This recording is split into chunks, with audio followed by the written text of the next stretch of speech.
Hello to everyone who bothers listening to this slideshow project for school. Today I'm going to explain why it is an obvious choice to bring back wolves to their home in Pennsylvania. Has this situation ever happened to you? You're driving along, or if you're not a driver, you're some random kid in the passenger seat. You're going along the road, there's not a car on the road other than yours, no barriers in the middle. You go by some woods and all of a sudden,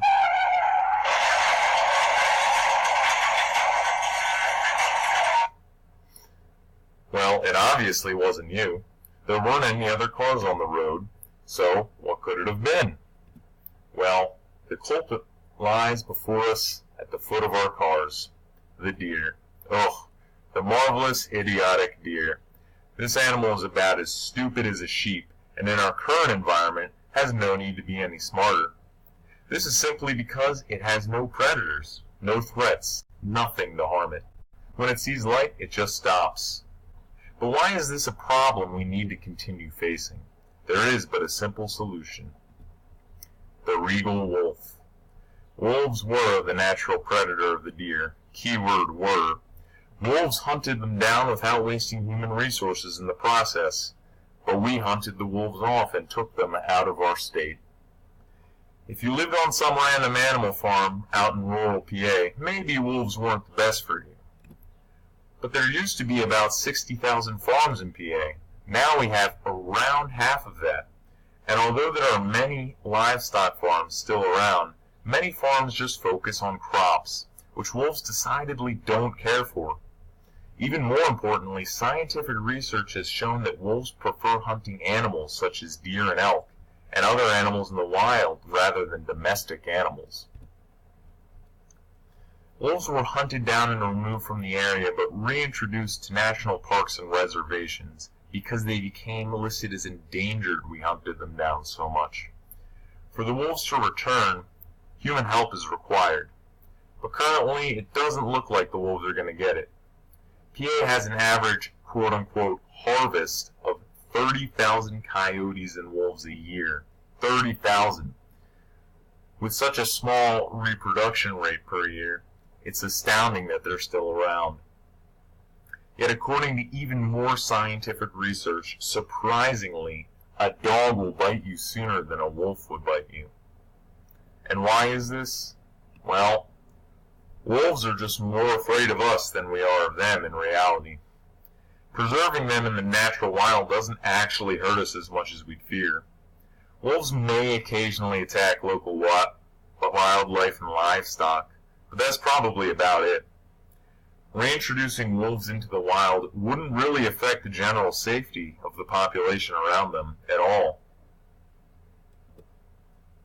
Areas that wolves can inhabit require a lot of open space, and unfortunately, one of the problems is that there isn't a ton of that kind of area in PA. Luckily, however, the areas where there is a ton of space are perfect for everyone's needs. The areas have little to no human housing, let alone farming, and those areas also have a ton of deer and elk that continue to live on unthreatened of anything around them. They desecrate their environment, but with wolves to keep them in check, the environment could re-flourish. The areas have another good quality in the fact that they have other animals, such as bears and foxes, that the wolves could help stimulate by keeping in check. Now, all these things seem nice and good, but obviously, as most people do, you're wondering, hey, what's in it for me? Well, the answer is actually quite simple. It helps re-establish the ecosystems. This doesn't only mean keep other animal populations in check. It means that fields will actually become more vegetated. Trees will begin to spread. Damaged habitats can come back from the brink of destruction. Fields can be re-salvaged. The link in the slideshow is a great resource and example of how reintroducing wolves is efficient for these given reasons, as it was done back in Yellowstone National Park, not 20 years ago. Lastly, and primarily, one of the more important matters is the cost efficiency. Reintroducing wolves isn't just taking a few wolves and putting them in the field and saying, "Have a nice life." No, you need some research as to where to properly place them, how many to place, and a way to ensure that the wolves begin to flourish in their new habitat. In the end, the cost wouldn't actually be too much. Up front, in order to get the proper medical equipment and gear in order to place the wolves, the cost is only around $10,000. And the wolves themselves can be easily obtained from the PA Wolf Sanctuary for a smaller price still. In the end, the amount of stimulation of the environment the wolves accomplish will allow for more plants and shrubs to grow, and the fields to be more fertilized.